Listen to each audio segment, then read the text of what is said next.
Okay, so let's start off with the question that everybody wants to know. What was it like being in Ferris Bueller's Day Off? Wasn't me. Well, okay, well, how about planes, trains, and automobiles? Wasn't me. Mr. Mom? Still not me. What about Days of Our Lives? That would be me. From the heart of Hollywood, it's the Patrick Labyorteaux with Patrick Labyorteaux. It's the Patrick Labyorteaux. Patrick Labyorteaux. He's the one you gotta know. Tonight's episode, Patrika Darbo. Patrick Labyorteaux. He's the one you gotta know. Okay, this is one of my favorite people in the world. When I first met Patrika, I was around, 10? She was older than me, and now 50 years later, she is now younger than me. Please welcome a woman who is Benjamin buttoning her way through life, star of Days of Our Lives, and an Emmy Award winner, Patrika Darbo. Hey, Patrika. Hi, everyone. Oh my gosh, you were just a kid. I was, getting there. So we were all just, what? It was good. It's good genes, and also the picture in the closet that I can't possibly let anyone see. Act 1, beginnings. Okay, so to give people a little bit of an introduction before we get into the regular, questions and stuff, is Patrika and I met in 76, 77, somewhere there, Somewhere 78? around there, I think. Yeah. At a place called the Golden Mall Playhouse, which was a wonderful little theater in Burbank, California, that you and your husband Rolf and a number of other people built literally from a bowling alley, right? Yes, we did. So, the lanes all went horizontal, and we turned them vertical. No, they went vertical, and we turned them horizontal. And yeah, you would be in the married. seats, and you would look down on the floor, and you would see the little lines where you would bowl. It was amazing. I met my husband. My husband and I did that, Rolf, and I worked there for a long time. And then we got married there on stage in 1973. So, which was there. But we recently just lost George Stratton. George Stratton was one of the founders, one of the along owners. with you. He recently passed away. Pam passed away a couple years ago, and Walter just sort of disappeared. We think he went back to Illinois to be with family, but it's like he didn't say goodbye or anything, so we don't know. But it was a wonderful little theater. And yes, and your mom and I used to do, honey, listen, we were fairies together and numerous other things. We did Daddy's Dyin with each other. And so, yeah. So we're going to get to all of that. But basically, so everybody knows, I've known Patrika my entire life, and Patrika's known me her entire life. Like I said, she's got some weird deal with the devil about time and aging. But you want to talk more about my career first. Right. But first of all, I just want to let everybody know we've known each other since the 70s, and she's a wonderful person. And so let's start back in. The one weird thing about this show is I'll talk to my friends, and a lot of them I know kind of a little bit about what their deal is. Since I met you at a theater, I don't know anything about what's your origin story as an actor? How did that come about? Your dad was a club owner, right? Or he managed a club? Well, that was my real dad. My dad owned a nightclub, and then my mother and father divorced. My stepdad was with the Braves organization. So he was with Boston Braves, Milwaukee Braves, then Atlanta Braves. And then he and Ted Turner didn't think he fit the corporate image. My stepdad was only 4'2". Anyway, that's another whole story that we should. Ted Turner fits any corporate image. Yeah, a drunk philanderer. Well, he let my dad go while they were on the road. Now, keeping in mind that my dad was the traveling secretary who had the money, all the reservations where they were supposed to go, the plane stuff and everything. And my dad said, fine. He got on the plane and went home. Y'all are on your own now. Mr. Turner knows what he's doing. And anyway, so by the time he landed, he had a job with the Astros or with San Francisco. He chose the Astros, and because he had a lot of friends there, and that's where he was till he passed away. But my mom always said I came out of the womb and called me Sarah Bernhardt most of my life. I held a corporate job for a long time and just did acting part-time. Your resume would say differently. It's amazing the amount of work that you have. Well, let's put it this way. When I was working, I had numerous toothaches. I had, then the roof fell off or something. I mean, we as liars I shouldn't say that. We as actors know how to lie. However, Storyteller. there you go. But at the same time, I never took vacation time. I would Right. So use whatever, you if had I it got the job or I had on the stuff, books. I would put it towards what I did. So I didn't feel like I was cheating anybody because they always got my time. Um, So how did so you get out to Burbank though? I mean, what is it that brought you to well, if Hollywood? my friend Kathy Funky and I decided we were going to move either to New York or to Los Angeles. When I said I was going to move to New York, my dad had a heart attack. I said, "No, you can't go to New York." No, he was too afraid of that one. But California was okay. My mother's best friend lived out here, so we drove to California with a car full of our stuff, and stayed with my aunt for a few days, though she wasn't really blood related; she was family. And then we got our own place, and my friend went to work for a British insurance company, and I had been a credit investigator in Atlanta for CNS Bank, and then I got a job here working for Newcraft Panasonic. So you and this wonderfully named, what was your name again? The name of the company was No, Panasonic. your girlfriend. Your girlfriend. My girl, Kathy Funky. Funky. And she got married. Her name is now Kathy Riley. Yes, she went through a lot Okay.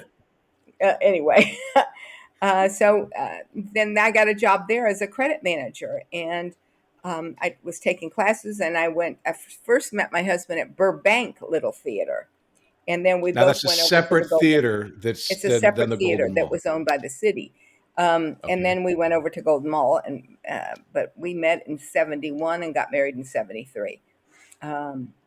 And Rolf is your husband, who I know. And here's how I know Rolf. Rolf is the guy, God bless him, that every time someone I knew either bought a house, he would go around and figure out your circuits and label them on your We did all on of your that. fuse box. He did all the. We have the design for our great room. We're still married 51 years, even after doing 2 additions to the house. It was kind of crazy, but yes, he does that. He still does. Right now, he's sort of dealing with dementia, Alzheimer's, which is a little unfortunate. But it's hard Of losing course. someone every day. Especially So, because I mean, yeah, because he was always literally if the stereotype is the flighty actress, he's the solid rock that like would just there. I mean, that was keep if everything going. opposites Yeah. attract, we did attract. He Now, what did he Rolf? I'm sorry to interrupt, but I know that Rolf he talked to me one day years and years ago about this crazy movie that he did with this kid director called Frankenweenie over uh, at Disney. And what was he doing at Disney? Because that was Well, he started off at Disney pushing mail, and then he worked okay. his way up to the all the movies that you saw that had animals, and whether they were like a documentary history of a lion, or but if it was a story with girl meets boy and stuff like that. And was it Ted Allen? I can't think of the guy that narrated most That of those sounds right. things. Yeah. So then from there. Um, uh, the new echelon came into Disney, and all Right. the people that had worked with Walt Disney, all those people were not union. Out the door they went. So and then he worked with a couple other people like that, but it was very hard if you're not affiliated with the union and don't have other contacts. So Right. anyway, so he became my business manager, and that's why I own my house and all that stuff. And as So far as I know, that's the house you've been in since I met you. I mean, it's like yes, we've lived here since you guys hunkered 1975. down and so okay, so you get out to Hollywood and you find the Burbank Little Theater. And then I think the play that we did together was Bye Bye Birdie. Was that the first one? Or I didn't do Bye Bye Birdie because I also do costumes. So I sewed the costumes for all that. Birdie's gold jumpsuit and all those things. I oh made my all of God. those things. And Rolf, I think Rolf might have been your stage manager. I'm not sure. That's that I remember. Yeah. Then if you weren't in Bye Bye Birdie, then have we ever worked together after all these years? I don't know if we have, now that I think about That's it. I know crazy. you were at the theater and your brother was there and stuff, and we Right. talk and stuff during things, but I don't think I was on stage with you. I was probably doing fittings or deciding what you were wearing, that kind of stuff. And but no, I don't. So you're Maybe working, okay, so then you're working at the Golden Mall Playhouse, you're doing these plays, and back in the day, it was you would do plays, you'd find an agent, you'd go off and you get commercials, you would do guest stars. And when you look at your resume is literally the definition of a working actor in the sense that it's like guest star, guest star, guest star, guest star, guest star. You were on a ton of shows before I'm sure you would even consider yourself like making it. no, it's absolutely But you're true. still And but working.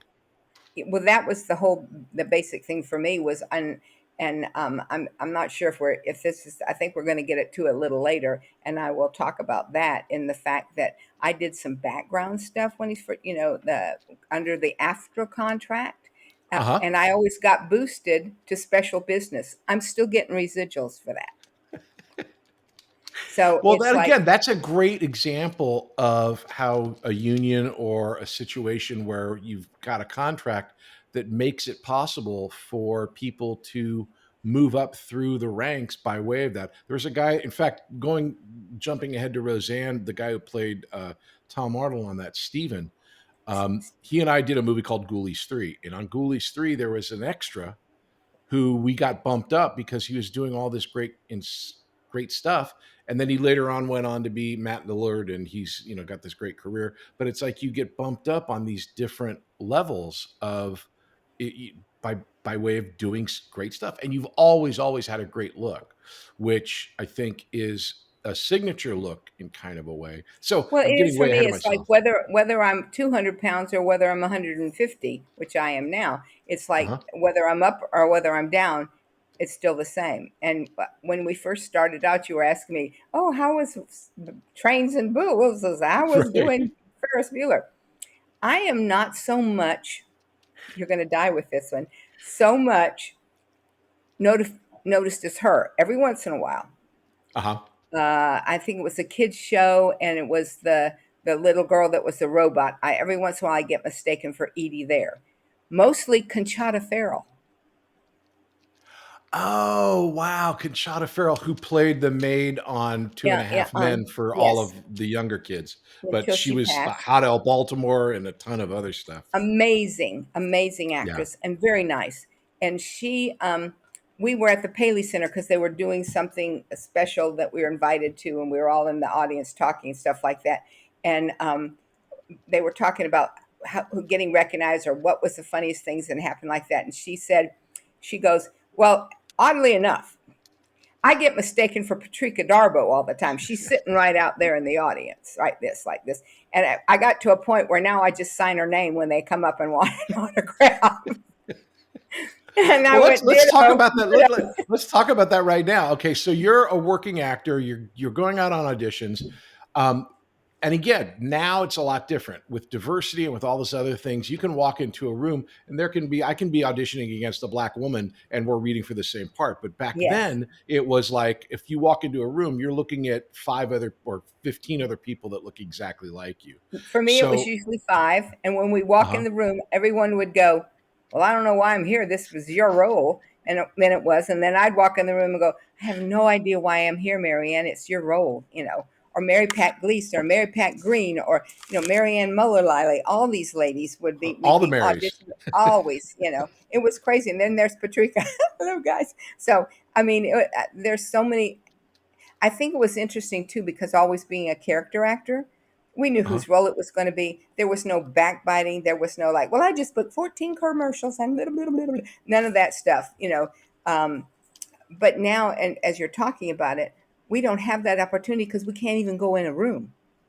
Now they can Don't you audition hate 100 that? people I all on hate it. videotape. Just like this, Yeah. I'm auditioning for you right now. Let me get the script and here we go. Right. That's the audition. And Um, this is even more interactive than what they're having us do, which Yeah, is the self absolutely, because we're tapes. having a Yeah. conversation. When I do an audition or you do an audition or actors do one now, it's with the reader and the camera guy who are usually the same person. So, Everybody and hates it at except this the point, I'm going accountant. to highly recommend Tim Powell, his company, absolutely fabulous. So I know there's a plug for somebody. He is amazing.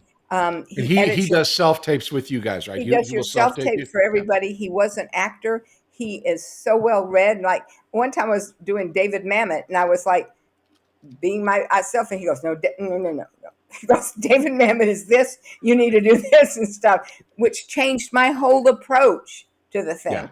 And at that point, I've gotten called back by the same casting people all the time because they liked what happened. So at least when you're doing other auditions for the same people, if you don't get called or you don't book the role, at least they like you and want you to keep coming back because you represent the talent that they find for them. So Right. I'm very grateful for that. So, but yeah, it's But a back little in the harder day, now. you'd go into this room and there'd be all these other ladies, or you would know about other parts. And like you said, I found that in the voiceover world where there was enough work and that was a small enough group where everyone kind of, it was very, very friendly in that sense. It's like, oh, he got the Chrysler ad or he got the Budweiser ad. Um, but now it's a lot, and now it's a lot different. So you're going out and you're reading all of these different auditions and you're booking all of these different parts. What was your first, like, not big break as far as like, what we might know you from, but what did you consider your first big, oh, I can't believe I'm in this business? Oh wow! Every time I walked in there and saw Major Star, I was like this. For me, I think when I got my SAG card, which was doing a commercial for Herfy's Hefty Hamburgers, and it was oh God, I'm on a bench. There's a pigeon on the back of the bench. And then this little nebbishy, tiny little guy comes along with his sack and brings out his hamburger like this, and the bench goes whoop, and I slide down into him like this. The pigeon slides down into him like this. That was my first commercial, and I've done a lot since then of commercials because I do commercials, the voiceovers, I do on camera, Sure. so sitcoms and drama and. I'm more known for comedy than anything else. We'll be back after these messages. Hey there, my name is Patrick Labyorteaux, and I play an actor on TV. And I also have this acting school called Working Actors School. And what we do there is we teach people to act using Zoom. So you can take an acting class with me and with a person in Connecticut, in Florida, and San Diego all at the same time, thanks to the miracle of Zoom. And I'm very excited to announce that we have a brand new class called Adult Weekly Class. Now, what is that? Now, that's a class that'll meet every Wednesday at 5:30 p.m. Pacific, and you come in and you have an hour-long acting class with other students. It's very, very simple, very, very fun. So if you've ever wanted to be an actor or try it or just mess around, these classes are great. So the Adult Weekly Class is going to be every Wednesday at 5:30 Pacific. Now come and check it out. It's going to be really fun. Go to workingactorschool.com. Check out the website. You can sign up for the class there. If you need any other information, there's a phone number and an email on the website. You can get it there. And we would love to have you come and try. Talk to you soon.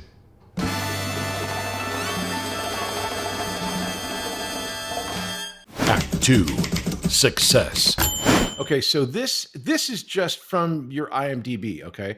Bay City Blues, which I read for, Riptide, which I read for, Different Strokes, Misfits of Science, General Hospital, You Again, St. Elsewhere, The Night Before, Punky Rooster, It Takes Two, and then Just the 10 of Us, The Burbs, Troop Beverly Hills, Mama's Family, Growing Pains. You did 5 episodes of that. So when you get to Growing Pains, this is like, at least on IMDb, the first time you're doing more than one episode.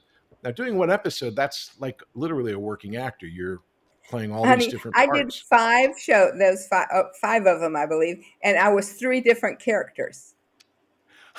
Really? Oh my God. That's Yes. Yeah, one time I was one of the mothers at school with Ben. That was the one that had 3 episodes. Then they called me in and asked me to play Elvira at a kid's party that Ben was going to. It's another whole episode. And then I got a call saying the lady who was hired to do uh, the vice principal for Cameron's show. Cameron, not Cameron. That's his Kirk sister. Cameron? Kurt. Uh-huh. Anyway, Kurt's his vice principal, and and again, I'm willing to do most anything. If it jeopardizes my health or morally something I object to, I'm not going to make fat jokes. If the person in Idaho's Wow, not yeah. laughing, I'm not going to do it. That's gratuitous and as a writer, shame on you. Anyway, Yeah. so the thing is the lady she didn't want to do what they wanted her to do. So they said, get Patrika. She'll do Okay. anything. So I come in and I'm supposed to, he's on the stage with his graduation class, and I'm coming with the diplomas stacked like this. And I'm supposed to like drop them and like fall. And I said to the director, I said, well, wait a second. If I fall and I hit the floor and I slide on the things, I'm going to slide across the stage on my stomach. And he went, you can do that? And I said, yes. Now, here we're shooting. We're going. I come across the stage. I'm carrying him like this. I hit the floor. I slide across like this. The entire graduation class bursts into laughter. And I have to do it again because they don't want any reaction from them, except like, oh, I'm going, are you out to kill me? What the hell is going on? Anyway, so listen, and then from that point on, I was in more episodes. I don't know why I'm not getting credit for that, because I played his vice principal in several other episodes. So, yeah. IMDb, it's like you can change credits. It's like, who I knows know, it's how crazy. it gets there. It's It's the crazy, magical but gnomes. But so it's around this area. I'm just going to lay a little bit of foundation here. So my mom is an actress. You met my mom at the Golden Mall Playhouse. You guys become friends. There's a group, we called it the Burbank Mafia. There's this Burbank Mafia of you and Noreen and my mom and a number of other people, George Stratton, just all these great actors and people in the business. And yeah. my mom gets it in her head that she's going to make my dad, who is not involved in the industry, that she's going to make And him an doesn't agent. want to be. It doesn't want to be. He's an artist. He's a beautiful artist. Oh You know, my he God! does sculptures and paintings. I have a sculpture on the wall that he gave me, and I have one of his beautiful boxes. I'm trying to think what I've done with that one, because the remodel, sometimes things get put away and I can't find them. They're probably in the Right. garage. Oh God. Anyway, yeah, a Right. And wonderful so art. so my mom and my dad met. She's an actress, he's an artist. And so years later, he gets sick. And he's sick for like forever. It's like, talk about a soap opera. The guy's sick for like 12 years. And it's always this, in the hospital, out of the hospital. And so along the way, my mom says she's got to focus him. It's like, give him something to do, because he can't really physically do the other thing. And she wants a better agent. So she makes my dad an agent, and they create this thing called Star Talent Agency, which was perfect name. And we run it out of this back house in this house that we're renting in Burbank from Will. Yuri. Yuri. Yeah. I just interviewed him. Wesley Ure. So Wesley Ure Wesley Ure, who lived next door to us, had this house. We rented it from him, and he had a back house, and we ran this agency out of the back house. And you come to work for the agency. How did that happen, and what was that all Well, about? at that point, I think at that point was when, I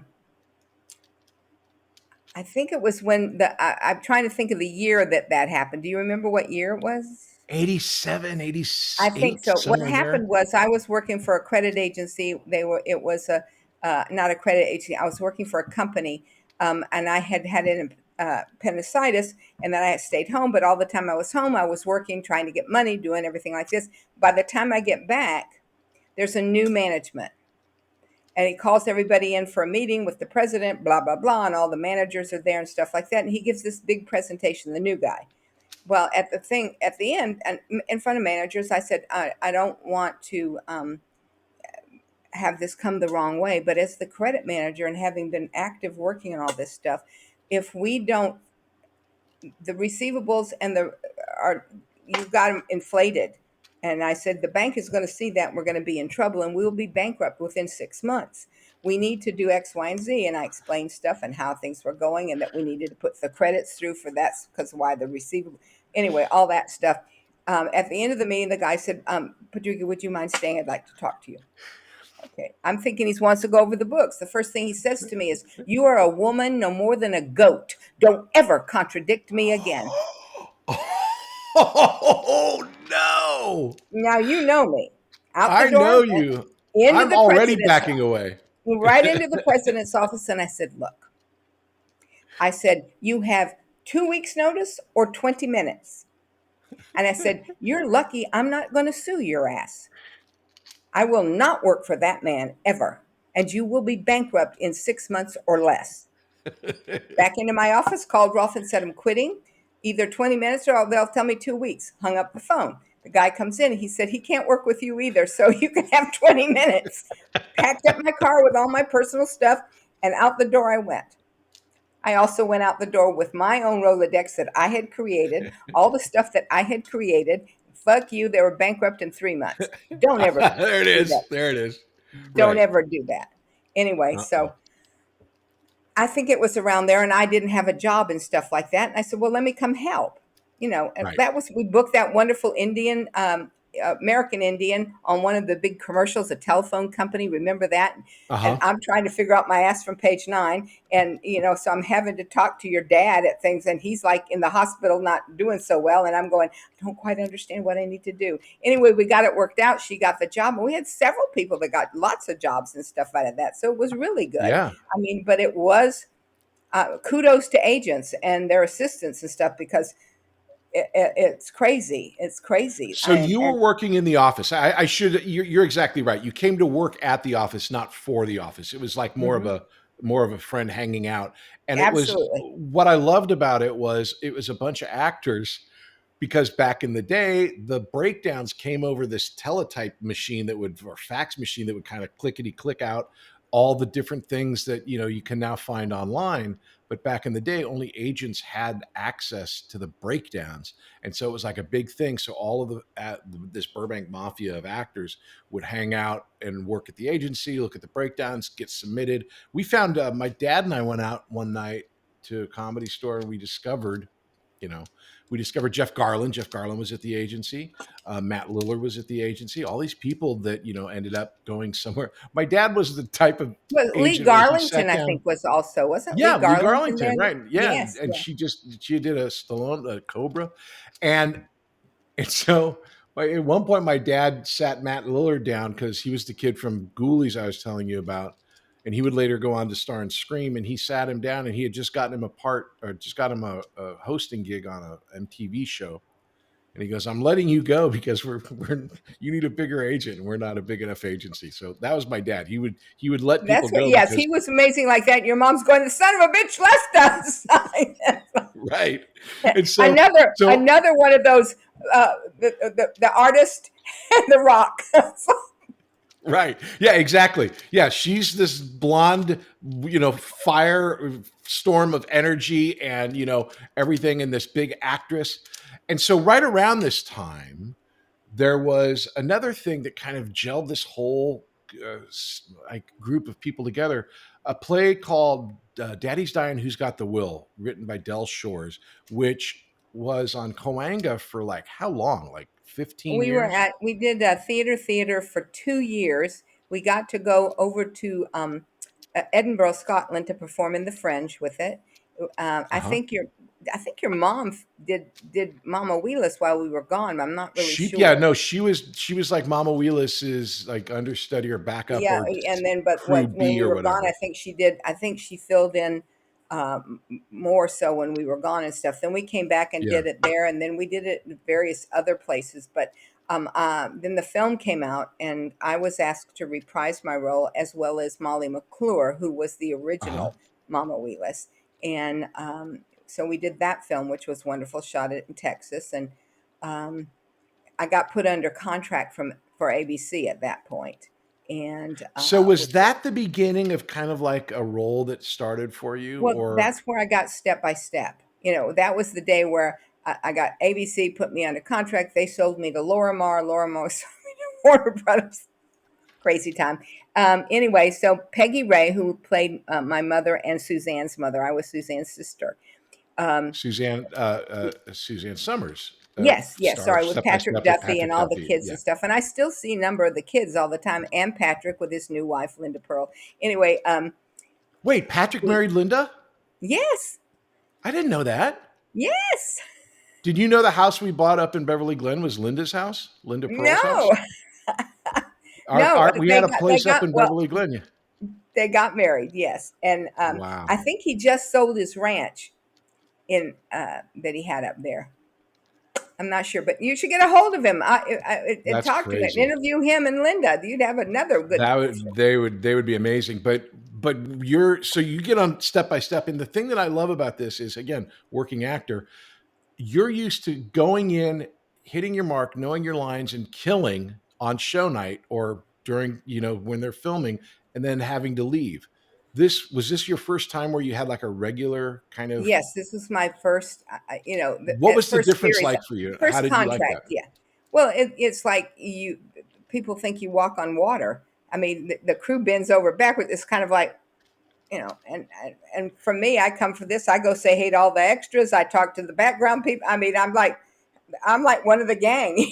This I don't get the whole Yeah. thing anyway. Um, so But for a it was working very actor, weird. for someone who's used to going out and getting gigs, how did it make you, how was it different? How was that experience different than getting a script on Thursday for next week? Well, I mean, well, on the sitcom is so different than the episodic. But the sitcom, we get the script on Monday, we do the read through. The next script comes on Tuesday. It's not the same as Monday, and then we get another script on Wednesday, and then it's not the same as the one we got on Monday or Tuesday. And then on Thursday we do another script, and then comes the network, and they go blah blah blah blah. And so Friday when we're taping, we all have new scripts.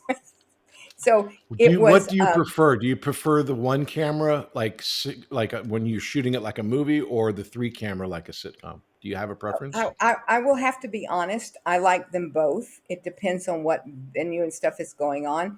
And I think a lot of times, like I said earlier, starting out as a background person, learning more so where the cameras are going to be. It was funny because there I had no problem because it was shot. Basically, there were mostly three cameras, but they were film. When I then Uh-huh. went to Right. days, these are these huge big things like this, and it was this light went on, this light went on. That was all very confusing. Here, you just Well, knew where you're soap supposed. opera is then once again another world than a three camera show. Oh Because yeah, soap opera, you're doing an hour, 60 or more pages a day, a day. Yeah, not like 30 pages in a week. Yeah.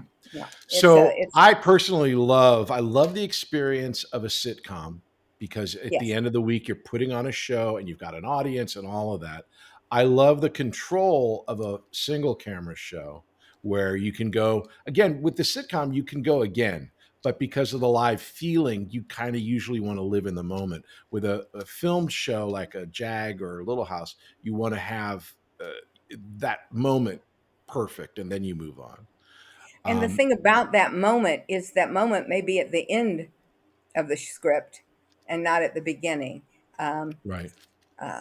it was interesting because when I was doing Mr. and Mrs. Smith, that was when I guess Angela Jolie and Brad Pitt met and stuff like that. At that point, Yeah. they both went to their own trailer, blah blah blah, and we were discussing, myself and the other couples that were involved were discussing the fact that they were getting ready to do. We're doing this scene, but they're getting ready to do a love scene. And you're kind of going like, but that's the end of the movie.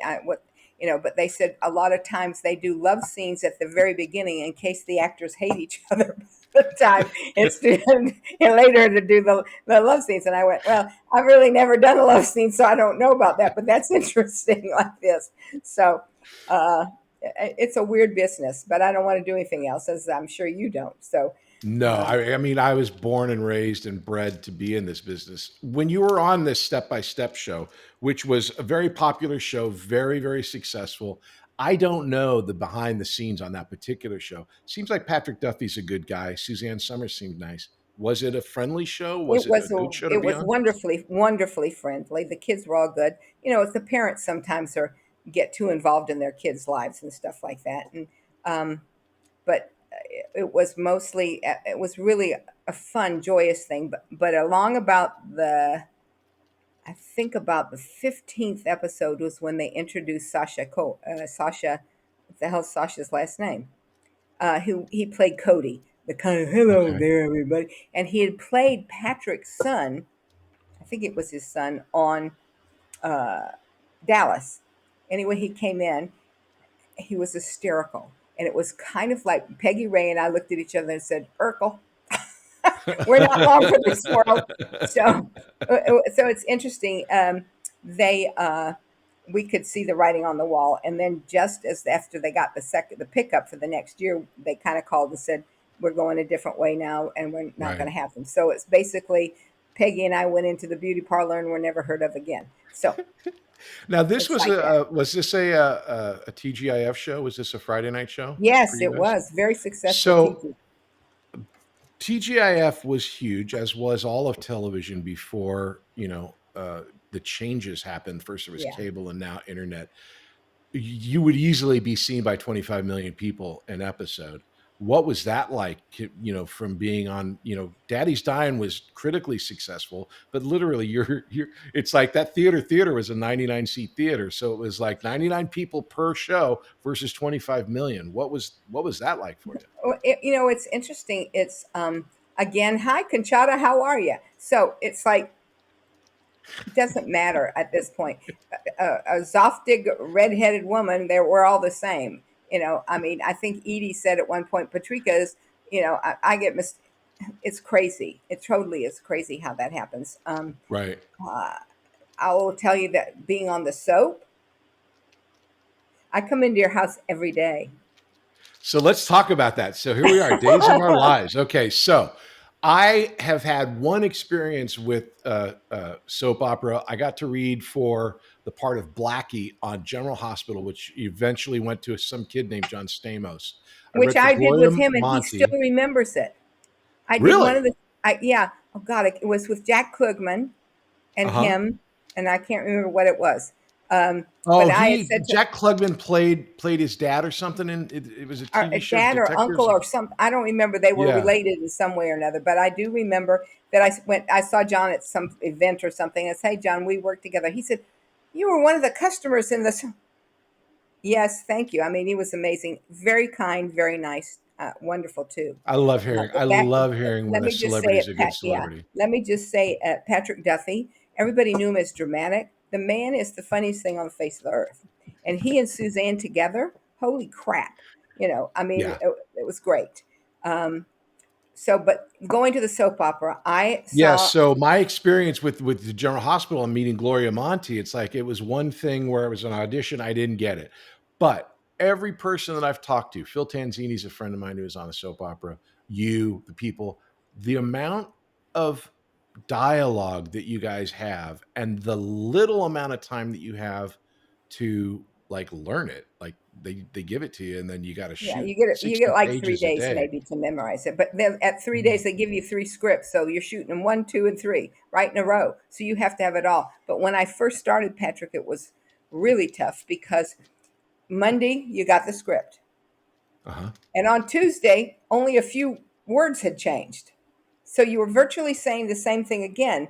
But in your brain you're kind of going, okay, and then the next day is that basically the whole week you're kind of repeating yourself in different things, but you get into a point where you're confused as to, was this Monday script, should I be, anyway, that kind of thing. But on Friday you did the cliffhanger that led into the next week and started all. Now it's very fast in most cases now.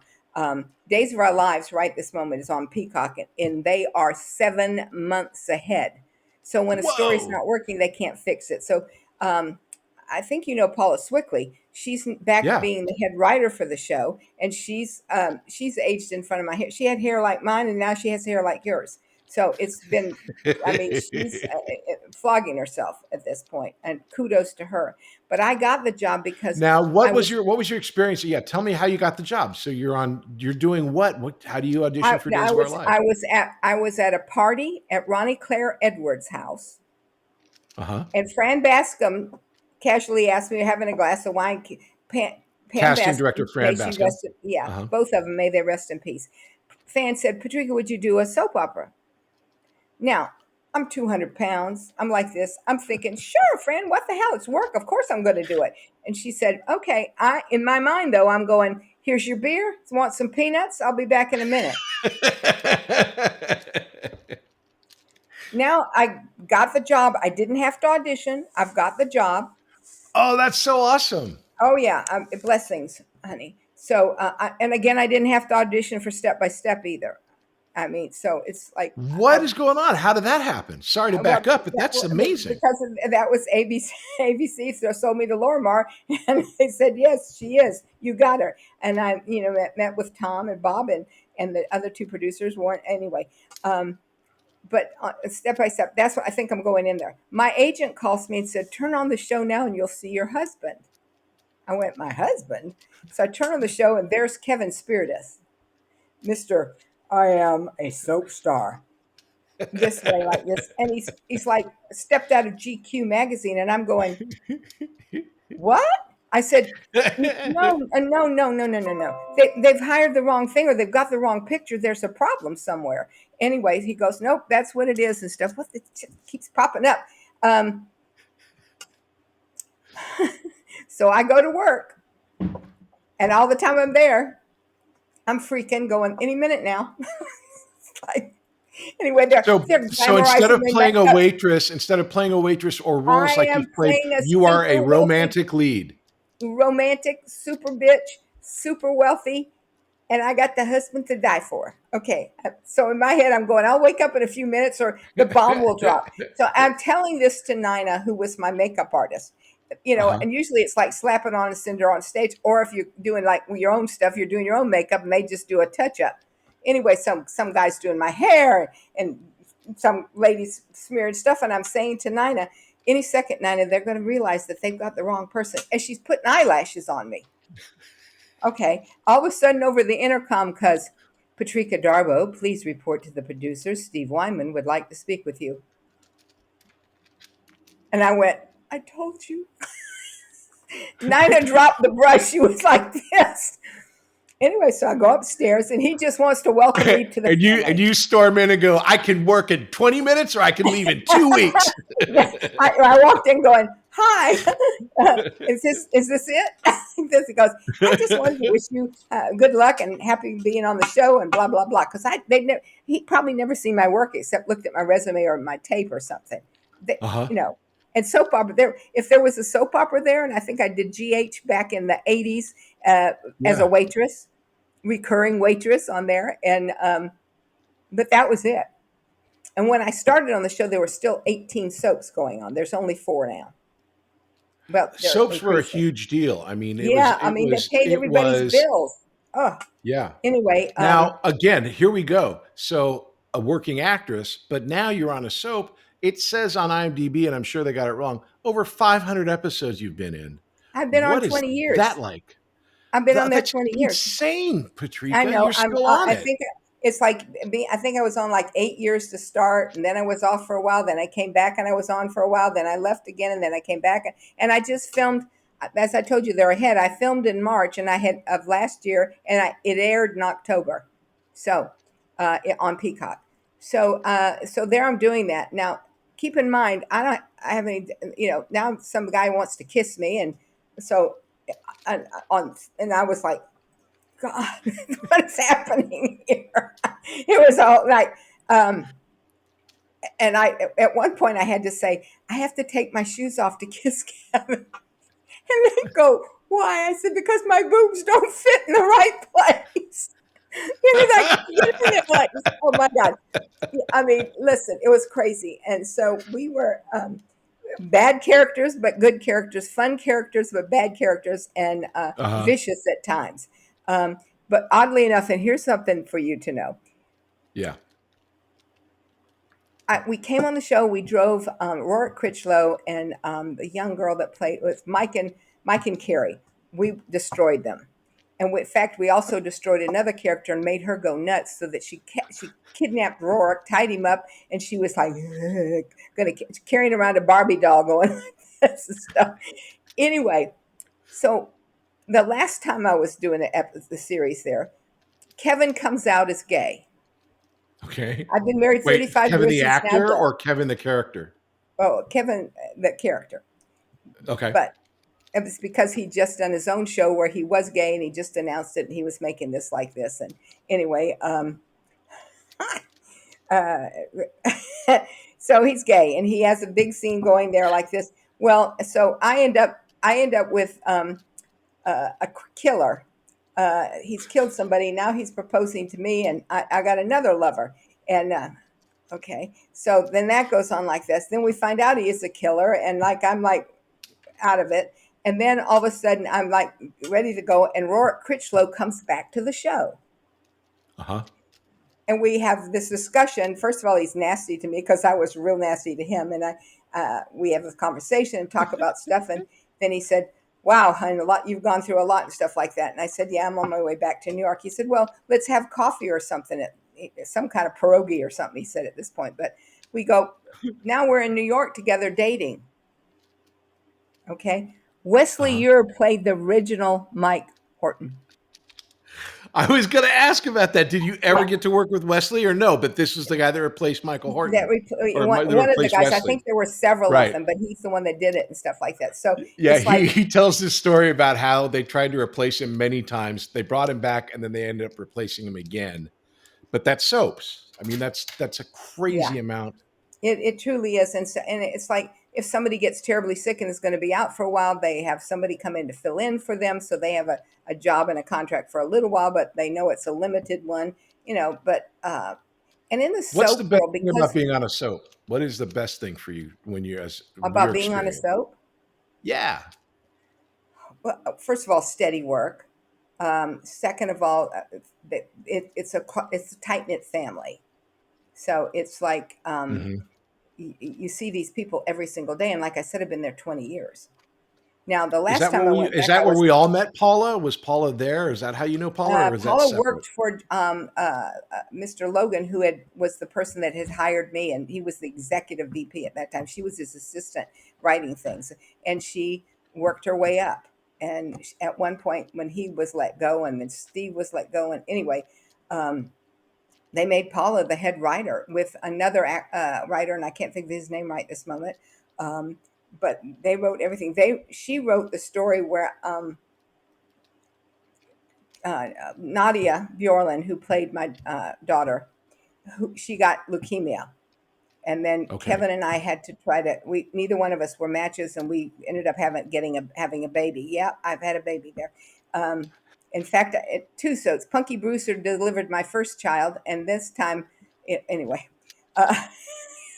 it's been a wild career for me. That's the name of your book right there. Punky Brewster delivered my first child. Anyway, so and we have the child, and then when I went back in March this year, this was introducing that daughter. After 20 years, she's suddenly there. They'd never had her on before. Now, this was the era that you were nominated for your first Emmy, right? I mean, you were nominated in the early part, but at one point I got breast cancer, and I didn't want to be mean to Mike anymore because he had been the doctor and had calmed me down and checked everything out and made sure everything was okay. And now I have a different aspect of loving him. But we did terrible things. There was a rival between he and Kevin, and they wanted to have the job of chief of staff. Anyway, Kevin got the job. Now he has an office. I put a hot tub in there. I put a hot tub in my husband's office. And of course, in the soap opera, there's a hot tub in there. Now we have to get in there. And I go, we have to get in there? The crew's there. Chekhov's hot tub. They give me a nude colored thing that I have to come out and get into this tub. And first of all, I go to the guy and I said, guys, water displaces. Now, if this little person over here who's a size 00 gets in that tub, it's not moving. When I get in there, it's going to move. I don't want spillage going on here and embarrass me. And furthermore, there needs to be a lot of bubbles because these float. Okay. So now I'm a nude thing getting in that thing. And anyway, then we're drinking champagne in the hot tub like this. What does Rolf think about any of this? Does Rolf care about any of this? Or and your check just came in. I've deposited it. That's it. We don't operate in those worlds like this. So anyway, crazy. So it's been Now great. you It's been remember great. all of your storylines. When as an actor, I did JAG, of course, and we did 220 episodes. Oh my gosh, amazing! And you're like on 1,000 episodes at this point. So how do you remember all of your story? Is it just something that personally you Well, I just mean, remember again, story, you or know, when the first part you repeat things so much often and stuff, and then things come back and be referred to as stuff. Now it's like new characters and crazy stuff, and that's why one writer leaves and then another writer comes in, and then that, you know, we've had the devil on the show, and when Deidre was possessed, Marlena, and then at one point now the devil's come in and jumped into 15, 11 different bodies, and oh, it was crazy. Um, so do you remember the movie Soap Dish with Kevin Kline? And yes, yes, yes, how and close to that? How close to it is that? you know, they had the kind of thumb on the different stuff that goes on and stuff like that. I mean, I've seen, you know, marriages, I've seen divorces, and I've seen, you know, like, you know, what happened to you? Well, we had an argument and he pushed me, that kind of stuff, you know. So Right, those are tales you could really tell. But that's the best part about it, is we keep that inside. That doesn't leave that set. right. That's, you know, you don't take your family's laundry and air it unless you're getting paid big bucks by the star. Just kidding. We'll be back after these messages. Hey there, my name is Patrick Labyorteaux, and I play an actor on TV. And I also have this acting school called Working Actors School. And what we do there is we teach people to act using Zoom. So you can take an acting class with me and with a person in Connecticut, in Florida, and San Diego all at the same time, thanks to the miracle of Zoom. But we also teach kids. We have a great class called the Youth Weekly class that's every Tuesday at 5:30 p.m. Pacific time. And it's for kids. It's for like 10 to 17. And we have a great group of kids right now, and it is ongoing. So if you know someone that wants to get into acting and has never done any acting but would love to try, why don't you have them try starting off with Youth Weekly? Just go to workingactorsschool.com and check us out. It's Youth Weekly every Tuesday at 5:30 p.m. Pacific time. Act 3, present day. So around this time, so you're doing Days of Our Lives. Then, and again, I don't know if this is the right timing here. By the way, Space Invaders was one of my favorite movies. It was so much You fun. Yes. you're in Gremlins. You do Ghost Dad. You're on Roseanne. Saved by the Bell. I'm just Santa Barbara. You did all these different episodes of. That was the other soap I did. I couldn't think of it. Yes. I was like doing Right. makeup for somebody. So yeah. And you did But a Seinfeld. You're all over the place. And then you do. Is it before or after? Then you do the movie. Clint Eastwood. Is before that, you before, know, you said that is Roseanne? you said, looking at my resume, you see the fact that Yeah. I did the Burbs, and I also Yep. did Gremlins too. Now on the Burbs, they just call me up and say, Now these are Patricia, both Joe Dante films. So yes, and Joe has his people call my agent and say, "Can she come do this?" Sure. uh-huh. Comes there. I have a contract. I'm a principal player. Blah blah blah. I get there. They want to put me in the honey wagon. I said, no, like, no. And they were like, "Oh, now." And I go, "Are there any sides? Because I haven't seen anything." And they go, "No." Joe comes and says, "All I want you to do is the house was burning up. I want you to get out of the taxi cab and start screaming, 'What the hell happened to my house? Where's my husband?' Just start talking and raving and just be a lunatic." Uh-huh. Fine. So I get out, open the thing, screaming, yelling. So I'm at the end of the movie only, but I do have screen credit, you know, even though that was what was Uh-huh. going on. Now we're ready to leave. And he says, "I need to borrow your clothes." And I was like, okay. He said, "Because we have to have some long shots later, and we're not going to pay you your day rate to come back for those. Can we borrow your clothes?" Sure. Here's my clothes. Now I get another call from Joe. We want you to do Gremlins too. Okay. So I go to Gremlins 2, and I'm standing there in my teal colored polka dot dress, big as life, picking out what yogurt I want. And I then see that ugly little gremlin start screaming there like this. Day's done. Off I do. I get a paycheck. I got my contract, and Joe comes, "We need to keep your clothes." I said, "This is getting kinky. Joe Dante, this is getting kinky. By the way, Joe, I haven't worked for a while for you. What the hell's going on?" Anyway, that kind of thing. So But I did Roseanne, the show. I was Dan's dream lover, and that's something that keeps on giving. When I did Roseanne, which was just a little bit later, both Fox and NBC asked me and Stephen Lee to audition or to take the role. We didn't even have to audition for it. Uh-huh. Asked us to take the role. So the movie you're So, talking about was an unauthorized biography. Again, back in the day, TV movie, it was a huge event for yes, everybody. but And you NBC played virtually Roseanne killed us. Barr. Yeah. Stephen Lee played Tom Arnold. Hmm. And so I just wanted to set that up in case people Yeah. didn't know. So The you're thing doing the about movie. that was when it did air, it was on Monday Night Football, and it was it was not publicized or put in the right place and stuff. Okay. I think I just got a check recently for it for residual and stuff, but it was a wonderful experience to be the king, the king and queen. But I was Yeah. number one on the call sheet. Which, if anyone doesn't know, That's a number one really on the good call thing when sheet you're is literally when you're yeah. number one listed on the call sheet. And it's just sort of like, because you're number one, that means that you're in the most scenes, because it's the call sheet is listed by the production manager to figure out who's working the most. So you're given a lot of deference, and you're given a lot of time and a lot of priority. And then depending on how you use that, you can be a good number one or a bad number one. Were you a good number one? I was a fabulous number one. And in fact, at the end of the shoot, the producers all called and gave me most of the expensive looking wardrobe that she had won. And Which the you then reason had to send to Joe Dante. yeah, that would have been great. Uh, uh, and they gave it to me because at one point the entire crew and a couple of the producers got food poisoning. Oh, gosh. I got up and went to work. Well, that's you though. That And you are you. That's who that's you are. it. But Yeah. I had a bucket there like this. I'm laying on a gurney in the hospital. Oh They call God. me for my scene, and I go do my scene. Hi there, da, da, da. That kind of stuff. Then I go back and lay on the gurney for a while. What was it like having been on Roseanne? Now you're playing Roseanne. So you obviously, did you work with Roseanne on Roseanne, or did you just work with We really didn't have any John Goodman? conversation at that time. And that when I worked on the show, she was with Tom Arnold at that time. Uh-huh.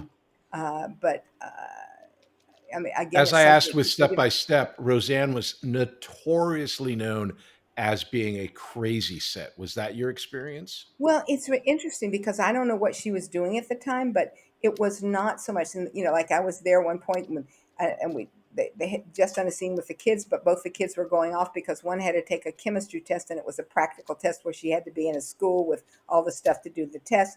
And then I think the other daughter was doing some kind of math thing she had to go do. I mean, they were getting well schooled and things like that. But when I did Roseanne and Tom behind the scenes, I was coming from my doctor's office, and at the floor stops. I'm on 4. The floor stops at 3, and Roseanne gets on, Oh my gosh. and oh yeah, and at that point it's kind of like, It's literally okay. a First of all, scene she'd from been one of on your Letterman. soap operas. I know she had told Letterman on the show that she'd given me my start in show business and that I was good, but she crucified Denny Dillon, who was on the Fox one, which was bad. But Yeah. anyway, then she said, "I like what you There was a did, but you competing, cried too much." yeah. Sorry, there was a competing Roseanne movie on Fox at the same time. And so she gets That's in, and what is she, and tell me what happens when she well, gets that in she the just said to elevator me, again. "I like what you did, but you cried too much." So I was like, that was the script and direction, Roseanne. I couldn't do anything else like this. Well, you did all right. So I think she Now, is it appreciated it. around this time? Because there's a thing in the IMDb about, and I remember seeing it. You were on Johnny Carson. What was Johnny Carson? What was the Tonight Show appearance? And you did more than I'm one, gonna right? cry Or right now. oh no. No, it was probably the most wonderful experience ever. He was the kind of host who listened to what you were saying. He didn't plot what was going to happen next. He listened to what you're saying and did this. Now, first of all, when I walked out there, I sat down and I couldn't stop going, He goes, "Are you having visions? What's happening to you over there?" And I said, "You don't understand, Mr. Carson. in our group of actors, when we're out there, we always say, when I get on the Carson show, I'm going to tell everybody who turned me down to go, and I'm on the Carson show. Eat that, you people. I mean, and he's like laughing. Liv Ullmann was there. She was the other actress. Oh, And wow. oh my God. So that was ultimate too, because she was the kindest, most gracious. And I think he liked her a lot because she was on the show a lot. Anyway, we talked about the show. We talked about everything like that. And What he show was were you great. talking about? We were talking about Daddy's Dyin', Who's Got the Will. Oh, wow. Yeah, Okay. because So the this is publicist earlier. said, the publicist wanted me to submit myself for Best Supporting Actress, Uh-huh. which I did. I didn't get that but uh, it was such a great experience. And then Johnny asked me to come back, but he was out, and I did Jay Leno 2 times. I think I did Jay. But it was, I mean, it's the kind of thing that all the actors used to go, when I'm on Leno, I mean, so, or not on Leno, Yeah, but when I'm yeah. on Carson, blah, blah, blah. Carson. So it was a great experience. So. It's like growing up in that period of time where 11:30 hit and you had those multicolored curtains and there was only one Johnny Carson. Now there's 15. No, look at me. I'm on TV right now having my own show. But back in the It's day, crazy. it was just Johnny Carson. So it must have been the most amazing experience. Well, it totally was doing In the Line of Fire. Meeting John Right. Malkovich and stuff. In fact, I was doing a stage show at another little theater. The Golden Mall had been closed by that time. This was another little theater on the mall, actually on Uh-huh.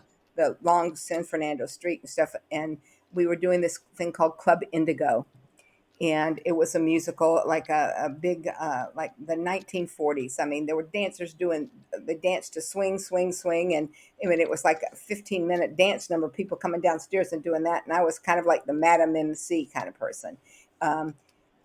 Anyway, Uh-huh.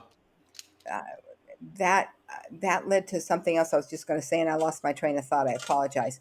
um, We were talking about All the President's Men, or not All the Presidents, Oh, In the well, Line I of mean, Fire with no, John Malkovich. that's what I was going to say. On that show, one of the little actresses grabbed me by the throat because I just booked In the Line of Fire. She goes, "If I don't get to meet John Malkovich, I'll kill you." And I was like, "Well, I don't know." Anyway, so I said, "Okay, I'll ask if you can come on the set." They said, "Yes, she can come on the set." I went to John. I said, "John, would you mind? We're doing a musical theater thing together, and this young lady she'd like to pick your brain. She's at UCLA's theater program, blah, blah, blah." He said, "Okay." He spent 2 or 3 hours talking to her while my roommate is getting killed in the other room, talking theater and stuff like that. And when they Oh asked him my to come out, and he was gosh. so jovial and he was so sweet, and he loves theater, and because that's his background too. And Yeah. I mean, she was just enamored like this. And at this point, if I had asked her to kill somebody, she would have done it. She was so happy and grateful. But it was like, then kind of everybody woke for lunch. Now we're coming back, and John is sketching because he's doing something to his home in France or something. He's sketching what he wants in the bathroom or something. I don't know. And they came to him and they said, "John, we're ready for you." And he went, "Oh, I'm ready." I mean, Whoa. that alone was an acting thing that you just cannot. He was unbelievable. Now, I never worked with Clint at all there. Right. Clint Eastwood loved the scene that John and I did in the bank where I shouldn't have come from Minneapolis. And Yeah. he hired me to do Midnight in the Garden of Good and Evil. I was going to ask this because you don't work with Clint, but Clint is famous for using people that he likes. So he saw that, liked it, and called you in for Midnight in the Heart of Good and Evil. What's it like working with Clint? I hear that he doesn't say action; he goes, "Go on." Or Yeah, and what's it like when he's it's very directing? interesting. Like, first, let me just say, when I did Speed 2, all his camera crew had been working on that show because they weren't doing anything with Kurt. He used the same camera and all those people all the time. So I'd already met most of the camera people. Uh huh. Anyway, so now we're doing this. It's the end of the scene, and I have to walk into the courtroom. And Clint Eastwood says, "Blah, blah, blah, blah," to do blah, blah, blah. And I said, "Okay, but Mr. Eastwood," and he goes, "It's Clint, little darling." What? And so I said, "Wouldn't it be," and I'm not a director, but I think for my character, if I just walked in like this and did this, and he goes, "We like it." okay, that's what you do then.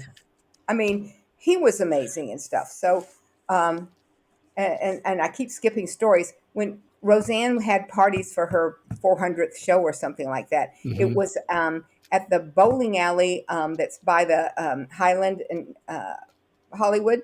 There's a big Uh-huh. bowling thing Lucky, there. Anyway, Lucky she had a Strike. big party Uh-huh. there for all the cast and crew and family and all stuff like that. And previous, and I'm sitting there like this, and somebody comes up and gives me a baby, and I'm holding this baby. Then Roseanne walks in the door and she goes, "What's she holding my grandbaby for?" That's, and I'm assuming this relative or something thought it was her. I don't know. I mean, my life has been wonderful, and I don't want to change it. So it's crazy. I believe you. I mean, so you did the soap opera, or still doing the soap opera. You did Step by Step. You did all of this movie. You're in these movies with John Malkovich and Clint Eastwood. And then the other one I wanted to ask you about was Speed 2, because it was a huge, like just big production. Was that your It was largest being filmed production? at the same time Titanic was being filmed, Oh my God. where money's being used. So Speed 2 is disjointed in places. Things we Yeah. were supposed to go back after Christmas to finish filming stuff. We ended up having to go to Santa Clarita and rebuild like the interior of the ship for some running around and stuff. It was crazy. Why this kid's supposed to be in an elevator? What the hell are we doing? I mean, we were all like going, "Oh God." Anyway, but Jason Patrick and Sandra Bullock were absolutely amazing, as was the rest of the cast that we got to work with. We had a great time. I mean, there was at one point we were in St. Bart's. We're not working. We're at St. Bart's laying on the beach like this. And here comes a man naked because they don't wear clothes there at times if they don't want to. And one of the lady's daughters was visiting. I never saw her move so fast in my life. And we're all going like this, trying to not let the kid look. And at this point, she leaps on top of her child. I mean, it was the wildest experience. At one point, Sandra Bullock had all of us moon the director. We're having to go back and forth doing this scene. Finally, she just said, "That's enough. Okay, when we go by this time, everybody moon." Here we all are, asses out, mooning the crew. I mean, we had a great time. Jan was wonderful. I mean, it was just a good Jan de experience. Bond, the director. Yeah, you've Yes, worked I'm with sorry. some Yeah. really good directors. Wolfgang Peterson on Oh my In the God. Line of Fire, Clint Eastwood, Jan de Bond. These are huge Yeah. directors. You know, working with on Clint on the oh God, his name just went out of my head. When working on Wolfgang in the Line of Fire. Wolfgang in the Uh-huh. Line of Fire, I mean, I went in. I think I saw him twice, and he said to me, "I've auditioned over 500 women for this part," and I'm like, Wow. Okay. And he said something else to me, and I had been losing weight, so I was probably down to where I am now, about 150.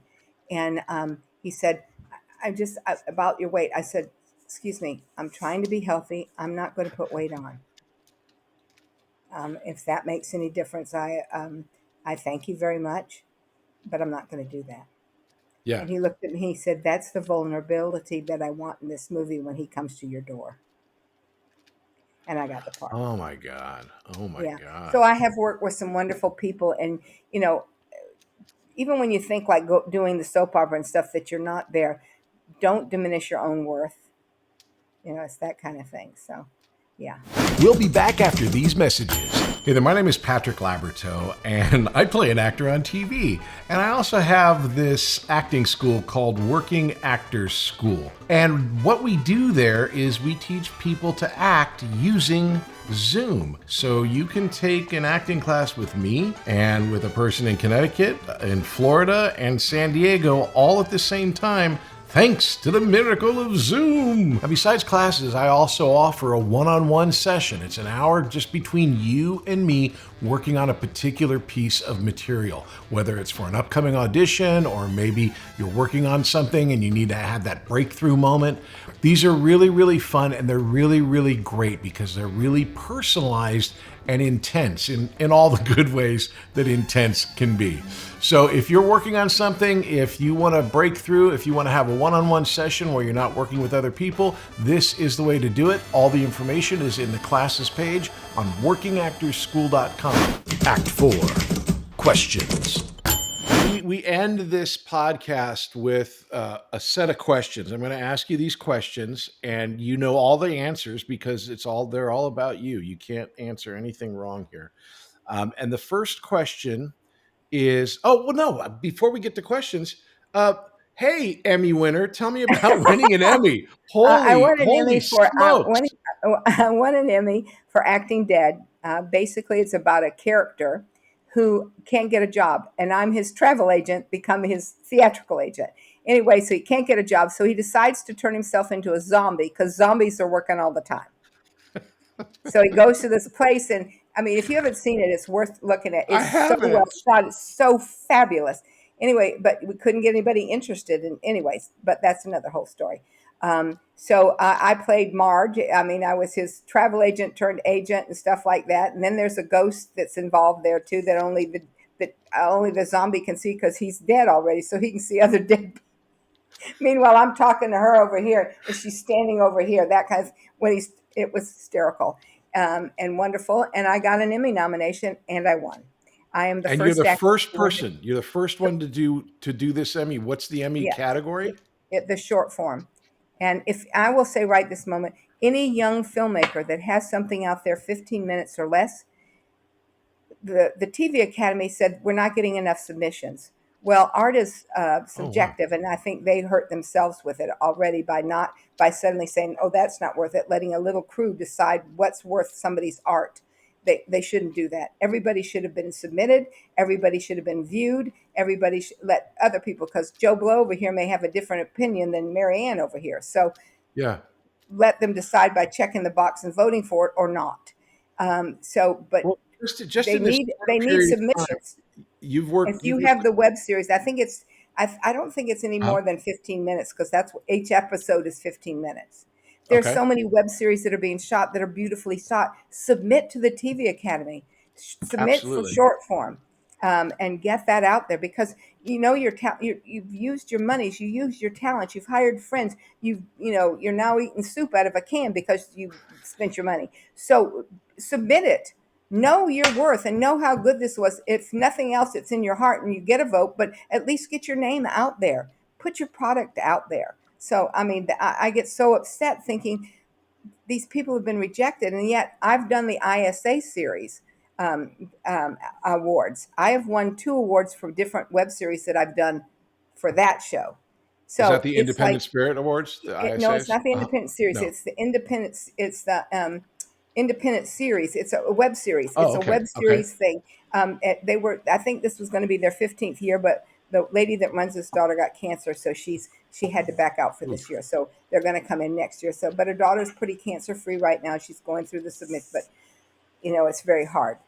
Yeah. But that's what I want to say there, and that's where I got that. Really important because I got an Emmy for The Bay also, which is another web series, which is now on Peacock, and competing against Days of Our Lives. So grow your product, know your product, and go for it, and submit everywhere. well, that's excellent advice. However, coming from an Emmy winner, I would listen to it. So tell me, okay, so you've talked to Johnny Carson, you've worked with Clint Eastwood, and now you've won an Emmy. What was that? How does that feel? What is that like when you It's win an almost like Emmy? I'm going to cry again.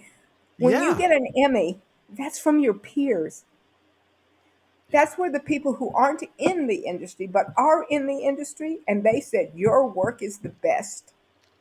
There's nothing like that, Patrick. What was it like to go? Because you guys have a show for it. It just isn't aired, right? For those, the I forget what they call them, theatrical arts awards or whatever. It's part of that showing, isn't it? Where it's I'm not not part sure of the what. prime time. Um, When they present you with the Emmy, what was that like? well, Ryan Seacrest was there. He helped me up the stairs, and then it was like, again, So excited. It was great. And then, so I thanked my husband. I thanked the producers and everybody that was involved in that. And then if you forgot anybody backstage, there's another camera that says, now the people you forgot, how would you like to thank them? So that was great. And then you go and 4,000 people are flashing cameras and stuff at you. And it was amazing, totally amazing. Then there's Where do you the keep your governor's Emmy? ball. What? My Emmy's right there. Where do you keep your Emmy? It's right there, center stage of my house. It was by the Absolutely. front door for I get so frustrated with the people that go, "Oh, I keep it in my bathroom." It's like, are you kidding me? Come on. Yeah. It's got to be in the middle of the living room on the coffee right there table. with all my awards. I can walk you over there and you can see all my awards.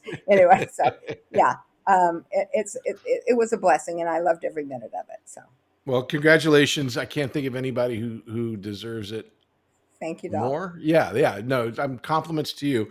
So here we are. We're at the last part. We're going to be doing the questions. Okay. Okay. So this question is called That's Showbiz. And we may have just talked about it. The question is, what's the most Hollywood moment in your life? Winning that Emmy. Yeah. Okay. I can't beat that. I mean, there's not a lot that can top that. So yeah. Okay. And then that's Showbiz Part 2.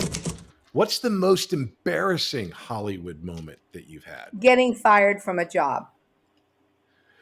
Wow. Okay. Did you feel it was called The Boys. The audition had me be a frantic, happy, ecstatic fan. A fan? Oh, so happy to meet you, Ben. I watched you since you were a little boy. Oh my God. That was the audition. Now I come in and suddenly that's what I'm doing. And the director's going, no. I want Kathy Bates. Okay, now I've spent time learning the script, doing everything, being, and now they want me to be, I love you. They want me to be the crazed fan. And that transition was very hard. By the end of the day, I didn't have the job. Yeah. It was devastating. Well, it's literally happened to Show every got actor. canceled. Show got canceled. Should have kept me. Look, I know the one on the Amazon, but I've never heard of that one. Okay, the next one. Show Me the Money. What was your biggest missed financial opportunity? And I'm not looking for numbers, but every time you're in this business, a lot of opportunities pass your way because of people and things. What would you say your biggest missed financial opportunity was? You know what? I don't know if I've had one. Like I said earlier, I've been very lucky in my career and stuff like that. And I'm not a woulda, coulda, shoulda person. If it was going to happen, it would happen. And if you dwell on the past, it's gone. Leave it alone. You're right. Deal with what's going on today and don't look for the future. Today is today, and it'll be tomorrow and it'll be gone. So just today. So I don't do that. Once again, I sit there going, come on, lottery numbers. Come on, lottery numbers. Well, lotteries and auditions are very similar. There you go. Okay, so Show and Tell. As a teenager or young lady, what was your favorite poster in your room and how did you come to obtain it? Elvis, honey. I grew up with Elvis, and I bought it, and and I wore out the 45s, and yeah. I mean, I look damn good. Did you ever get a chance to meet Elvis? Honey, I would be in the grave right now if that happened because I would have just dissolved right there like this. Yeah. And then finally, show me some love. What is your favorite performance of mine? Oh, let me think. I think it was when you were on the spinoff of Little House. There was a couple times where your emotional thing there. I think you and you carried it over into Jag and stuff like that. I always love it when you're more nerdy. Sometimes, like when, being on NCIS when that spinoff happened, and and Mark Harmon being so intimidating. Some of those, and you're like, nah, no, like this. Well, I don't think so. But I think since I've grown up with you, or you've grown up with me, that I think the fact that you're always, you're professional. You're when it's kid time, you're a kid. When it's work time, you work. So that would be the most. That was the thing too. When I was prepping for this interview, I was realizing I know Patrika, but I don't know Patrika's career. It's sort of weird. It's like when you're not personal friends with a person, the outside person maybe better. you know their career better. I know you and Rolf and Noreen, and like I know I know what you ordered at Dalt's, but I have no idea of what you did on days. So it's like kind of a weird combination of those things. Epilogue. Epilogue is plugs. Do you have anything to plug? Anything you'd like people to take a look at, or Well, upcoming I mean, if you projects or go to anything? if you go to IMBD right now, there's a thing Uh-huh. on IMBD. It's kind of in pre-production. They're trying to get the monies and do everything, and it's called Two Old Stoned Ladies or Two Stoned Old Ladies. I did the Okay. read through, and they've asked me to sort of, if it happens, if but it's a pig in a poke. The producers could come along and want, Meryl Streep to play the part, who has a bigger Right. name than I do and stuff. But anyway, but look at it because it's on IMDb. It's getting so many followers. They just announced the title and what it's about, and people can't wait to see it. So we're It's a trying to get great some monies title. for that. It is so. The script was hysterical. Needs some tweaking and stuff, of course. But it's fun. It's fun. I'm also got a friend who has the rights to a Carolyn Hart thing. Then she Uh-huh. wrote the pilot, and I'm a recurring character in it. So there's a lot of things going on. I mean, I have a couple things I'm trying to get going too, and I'm working with some, my friend Donna White's becoming a producer with Allison, and so we're starting a company there that I'll be involved in, I'm sure, because I'm going to kill him if I'm not. But it's okay.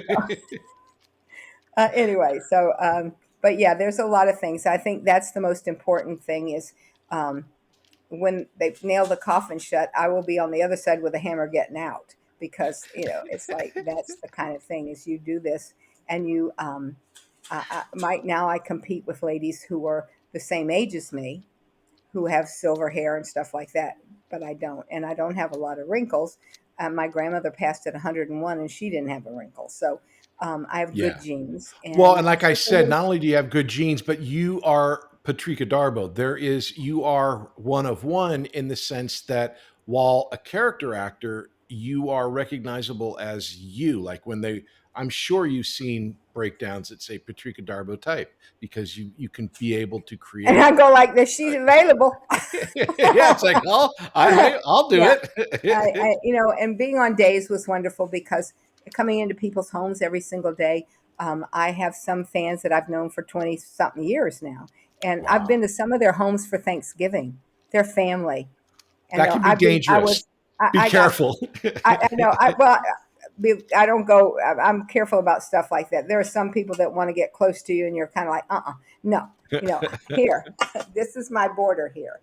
There's Right. other that I'll grab and hug. I mean, I met when I first started on the show, one lady came up and slapped me, not in the face, but just slapped my arm like this. You leave Carrie and Mike alone. And could you sign this picture? I said, you just hit me and now you want my autograph? What, are you crazy? And she goes, yes. So I just had anyway, Allison Arngrim on the show who played Nellie, and she tells this story very similar because Nellie's a villain. And yes. this lady came up to her all red faced, and she's just about ready to spit nails at her. And she yells at her, "I forgive you!" And then just walks off. It's It's a like great people. business. It's a great business. Well, Patrika, thank you so much for doing this. We could Thank talk you, for baby. hours because your career is like so huge. You're wonderful. I've always had a great relationship with you because you're positive. I think the people need that in this business. And I just want to wish you all the best and may you win many, many more Emmys and Academy Awards. Well, And I may will be we work looking for your together next on part. something. After all this time, we've Right? never worked together. And let me just say for your audience who's listening that is maybe a young actor like this, yes, there are small roles, but you can make it big. You can make it the best. And if you are Yep. kind to everyone, which doesn't cost you a dime, that part, honey, I did. Wait, I'm going to digress again. Take the role, make it your own. I did. What's that thing called? The A Team. I Uh-huh. did the A Team.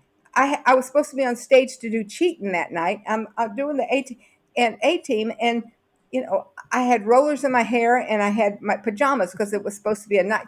Well, so I'm there from 6 a.m. in the morning. It's now 8 o'clock. No, it's now 7 o'clock because I had to. I'm like going, y'all. Are we close? Because I'm supposed to be on stage, and Della's calling me. Everybody's calling me. I'm trying to figure that out. Yeah. Anyway, God, um, I go in there.